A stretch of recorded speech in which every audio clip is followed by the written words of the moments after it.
Some things go better together. Peanut butter and chocolate, ham and cheese, aliens and predators. Since 1990, the Alien vs. Predator franchise has regularly pitted the galaxy's two most feared extraterrestrials against one another, and occasionally against DC superheroes. From books to comics to crappy movies, there's no shortage of AVP material. There have also been video games, lots of them, but the one I'm going to focus on is 2010's Aliens vs. Predator. Developed by Rebellion, Aliens vs. Predator was the series' first next-gen entry and had high expectations. Remember, this is the same Rebellion that made 1999's Aliens vs. Predator, a game regarded as both a great licensed title and a fantastic shooter. When Aliens vs. Predator released in early 2010, reactions were mixed. Some thought it was solid, while others found it as fun as getting face-hugged. Over the years, the game's been reevaluated, and it's now considered something of a misunderstood masterpiece, especially after 2013's Aliens Colonial Marines dropped the ball. The last time I played this game was in 2015, when I reviewed it on my blog as part of an Alien marathon I did for October. History repeats itself because this October is Alien Month, where I'll be reviewing 3 different Alien games, starting with 2010's Aliens vs. Predator. Sir, we're ready to begin. How old do you think it is? 10,000? 100,000? Mr. Wayland? Yes. Begin the breaching procedure. The Weyland-Yutani Corporation has set up shop on BG-386 to research the xenomorphs and investigate a predator pyramid they found. Their attempt to breach the temple releases an energy blast that causes a power outage, allowing the Xenos to escape. The ensuing chaos results in the Marines being called in to exterminate the aliens, while the Predators arrive to stop Weyland-Yutani from doing further excavations. The story is told from the perspective of 3 characters, a Marine, a Predator, and an alien. The Marine campaign follows a soldier nicknamed Rookie. After he's separated from his squad during a Xeno ambush, he sets out to find any surviving Marines and a way off the planet. The Predator campaign follows a young blood named Dark, tasked with destroying all traces of the Predator's existence on the planet and to hunt a Pred-Alien hybrid that's roaming loose. The Alien campaign follows Specimen 6, a Xeno held in captivity until the pyramid's energy pulse allows him and the other aliens to escape. Specimen 6 kills and harvests humans for the Alien Queen and faces off against the ultimate hunter, the Predator. Okay, listen up. We have a potential xenomorph infestation here. That's right, a bug hunt. So make sure you nail your targets at a distance. Molecular acid can be a real son of a bitch. AVP 2010's story is serviceable if forgettable. The strongest thing about it isn't the plot, but its structuring. Each campaign takes place at different points in time, and it's interesting seeing how they overlap with each other. For example, the Alien campaign is set before the other 2 campaigns and concludes around the halfway point of the Marine campaign. During the Marine story, you fight the Alien Queen, and when you play as the Predator, you make your way through the aftermath of the fight as you try to escape the refinery. It's clever stuff that elevates a predictable story. If you've seen an Alien movie, you know what happens when Weyland-Yutani sticks their nose where it shouldn't be. You'd think after centuries of trying and failing to weaponize the xenomorphs they'd give up, but Weyland-Yutani doesn't know when to quit. No wonder they got bought out by Walmart. The cast is nothing special and only serves to keep the story going and prevent the player's interest from waning. In the Marine campaign, the Rookie works with a Vasquez wannabe named Tequila, and she's as exciting as a box of matches. He's pretty impressed with himself, huh? The one character consistent across all 3 stories is Carl Bishop Weyland. Lance Henriksen does a great job with the role. He can seem calm and assuring 1 minute and be cold and calculating the next. There's a reason Lance Henriksen is the GOAT of character actors, and it's because he can take any role and give it his all, regardless of the material. BG-386, not quite home away from home when the company staked its claim. But here at Weyland-Yutani we see beyond the immediate, shaping new worlds for every man, woman, and child. Weyland-Yutani, building better worlds. AVP 2010 is a first-person shooter and lets you play as a Marine, a Predator, and an Alien. Because each character is so different, it's best to go through each one and break down what works and what doesn't work, starting with the Marine. What's the matter, rookie? Didn't they cover this in simulation?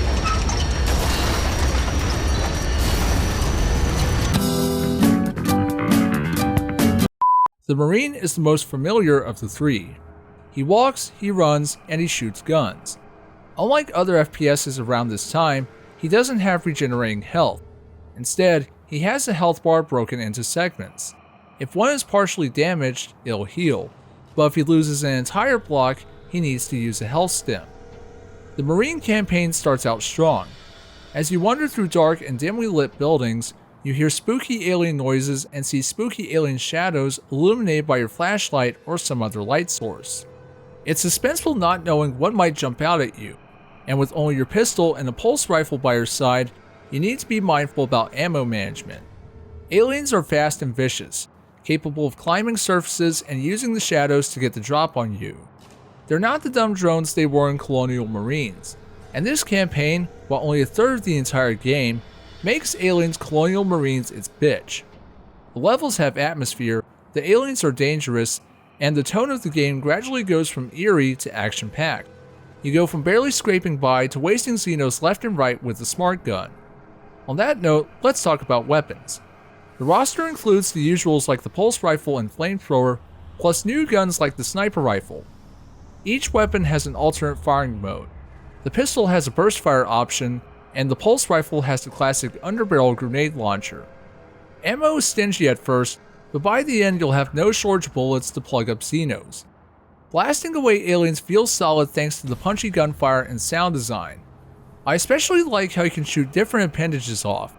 Watching the Xeno drag itself towards you after shooting its legs off is awesome yet terrifying, as is popping their heads like a balloon. Just be careful not to be too close or else you'll get a face full of acid. Android. They are illegal. This is typical of Carl. You are twisting the rules. It's not just aliens you must worry about. There's also facehuggers and combat androids. Facehuggers are hard to hit bastards and will either reduce your health to near death or insta-kill you if they latch on. Combat androids are tough SOBs. They take a lot of damage and will keep on fighting even after you shoot off their heads and limbs. While the androids are a good inclusion, fighting them is less than exciting because of their spongy nature. These fights wouldn't be so annoying if you could crouch or use iron sight, but you can't.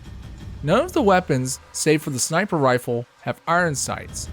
This isn't a throwback shooter like the Doom reboot, so why not include something that had long since become the industry norm? Without crouch, you're reduced to scrunching up against walls and praying they won't kill you. We're old friends, the Corps and I. In fact, you might say I own it. That means I own you. For everything the Marine campaign does right, it does just as many things wrong. I already mentioned no iron sights or crouching, but the melee system is questionable. More for the fact you can melee Xenos to give yourself some space. While it makes sense for a Predator to be able to go toe-to-toe with an alien, the fact John Space Marine can smack around aliens is stretching it. Any fear the alien is lost once you start beating it like a punching bag. Some of the weapons you get are either underpowered or overpowered. While the pulse rifle gets the job done, the grenade launcher is a joke. It has the impact of a water balloon and does little damage unless the enemy is severely wounded. The shotgun and sniper rifle are the opposite. They can rip enemies to shreds and do insane damage against bosses. Considering the sniper rifle is the only gun with any sort of iron sight, you'll want to keep it handy. The boss fights are hit and miss. You have three: the Queen, a Predator, and Carl Bishop Weyland. One is a stationary target, the second is a game of cat and mouse, and the last is a cheap bastard. I wish these fights were more creative. They could have done more with these bosses, especially the Queen, but instead they did the bare minimum. Weyland's fight is grade A bullshit because he's a bullet sponge armed with a shotgun that wastes you in seconds. When I beat him, I wasn't satisfied, only relieved.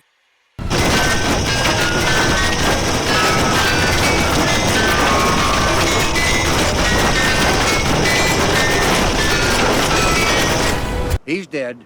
The Marine campaign has moments of greatness, but just as many mediocre moments. The opening stages nailed the feeling of being a lone Marine on his own. There were several moments where the aliens were on my tail, and I felt like I was seconds away from having my cranium turned into head cheese. This is the Marine campaign at its peak, but as it progresses, it loses momentum.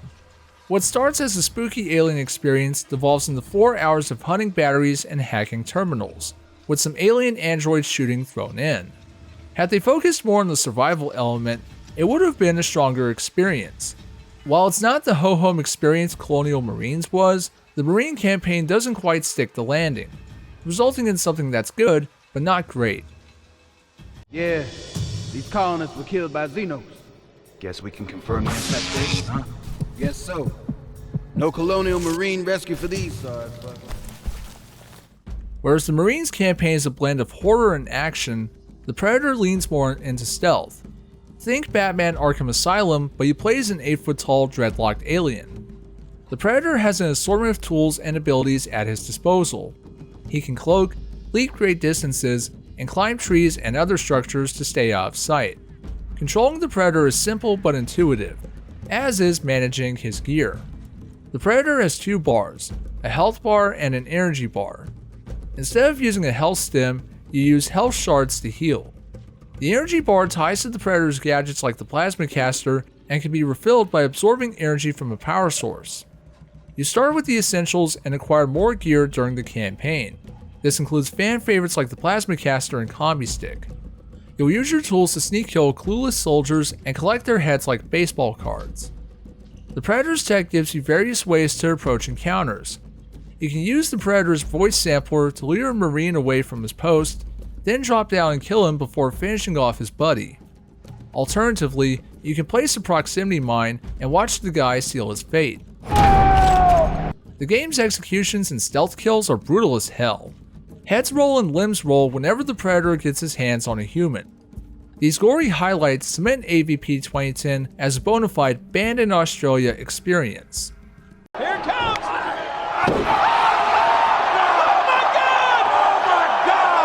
As fun as it is adding skulls to the Predator's ever-expanding trophy belt, the campaign loses steam when it tries first-person fighting. Combat is an awkward game of rock, paper, scissors, where you and your alien opponent trade strikes and blocks until your opponent is dead. The fighting system works okay against one enemy, but falls apart when you're pitted against 3 or 4 aliens at the same time. That changes once you acquire the smart disc and combi stick. If you thought the shotgun and sniper rifle were broken, wait till you get a load of these. When thrown, the smart disc follows wherever the reticle goes, and with a well-placed throw, you can cut through multiple aliens. The combi stick spear can be used indefinitely and turns the ultimate hunter into the ultimate cheeser. I wonder, do you care about anything more than erasing the stain upon your honor? Is that all you believe that we've done here? Merely violated your cultural sanctity? There are 2 boss fights, a Praetorian and a Pred alien. The Praetorian isn't too different from fighting the alien, so just jump around and spam the smart disc like nobody's business. At least the Pred alien requires a bit of thought. You need to lure them onto platforms and shoot them, which sends them into the lava. As the fight progresses, the number of safe spots you have dwindles as more are destroyed. Welcome. This feels almost like a reunion. We've been studying your species for a very long time, my predecessors and I. Like the Marine campaign, the Predator campaign is a mixed bag. Picking off Marines and collecting their spinal cords is great, awkwardly fighting aliens isn't. I think the Predator controls good, and his tools are fun to use. It's satisfying to sneak up behind Marines and skewer them, or lure them into a trap by using the voice sampler. I also love how the game delves into the long-running rivalry between the aliens and Predators. There are some cool moments during this campaign that the rest of the game could have used more of. The Predator's gameplay seems sturdy, but it doesn't take long to notice the imperfections. The combat needed fine-tuning and the weapons needed better balancing. Fighting aliens isn't the grand slam it should be, and with the combi stick, any challenge the game previously posed goes out the window. This campaign is like a Youngblood. It has potential, but it needs to spend more time training to own its hunting skills. Number 6. I remember this one. Mr. Wayland thinks there might be something special about it. Let's see if he's right. Playing as the alien is like playing hide and seek. It's about staying out of sight and getting the drop on your victims when they aren't looking. The alien is fast and vicious, but also a glass cannon. It doesn't take more than a few pulse rifle rounds or shotgun blasts to take you out, so steer clear of direct confrontation. Controlling the alien can seem disorienting at first. The perfect organism moves fast and clings to walls and ceilings to stay out of sight. Being able to hang upside down and vice versa is a bit nauseating, but you get used to it. I think it helps that the alien is fast, but not uncontrollably fast. It's easy to maintain spatial awareness of where you are and where the ground is. The ability to drop from any surface by clicking the right trigger makes it easy to transition between ceiling and ground. The darkness is an alien's best friend. By destroying lights and fuse boxes, you can stay in the shadows and prey on your victims no problem. You can also hiss to lure them into your death trap. As satisfying as it is to cave in the skulls of hapless humans, it's even more gratifying when you use the alien's speed and agility to ghost through enemy encounters. Vents and pipes are Xeno's best friend, and using them is essential for sneaking around unnoticed. What's this? Trying to escape. Hearing the call of the matriarch, no doubt. Gas it. The alien would be my favorite of the three except for one problem: its length. The Aliens campaign clocks in at under 2 hours and ends on an unsatisfying note. After reaching the temple, you fight 2 young blood predators, then an elder one, and the game ends. The fight with the predators is anticlimactic. Instead of using the aliens' cunning nature to attack the predators, you spam your heavy strike until all 3 are defeated. I died multiple times during this fight until I discovered this exploit, and like the predator's combi stick, the perfect organism became the perfect cheeser. It's a shame because from a gameplay perspective, the alien is satisfying. It's gratifying pouncing on Marines and ripping them to shreds. It's a shame that right as the party gets going, the fun ends faster than you can say, "How do I get out of this chicken shit outfit?" Overall, the 3 campaigns have their ups and downs, as well as general issues. The first is the reused environments. You visit the same locations for each campaign, and while you see them from a different perspective, it doesn't change the fact that it's the same level. Another issue is the AI. I played through the game on the hard difficulty, and it was tough but fair. That's not to say the AI is perfect, as there were plenty of times where I caught my enemies behaving erratically. Finally, the length. The game took about 7 to 8 hours to complete, and that was with some collectible hunting and an assortment of deaths.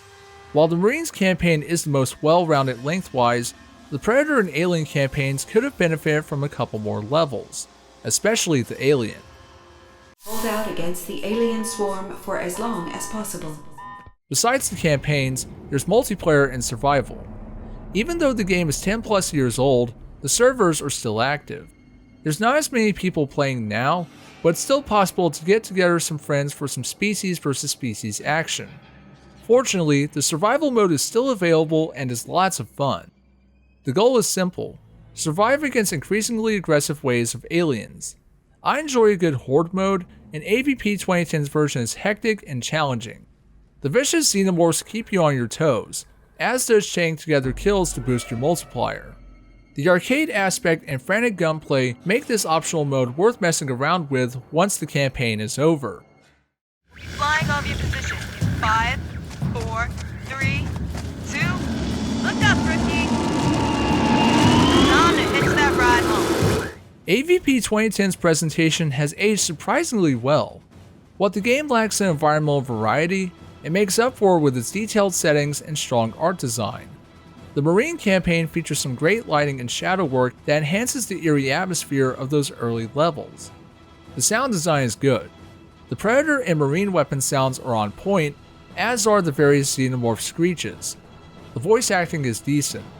Lance Henriksen is the highlight, but everyone else gives competent, if unremarkable, performances.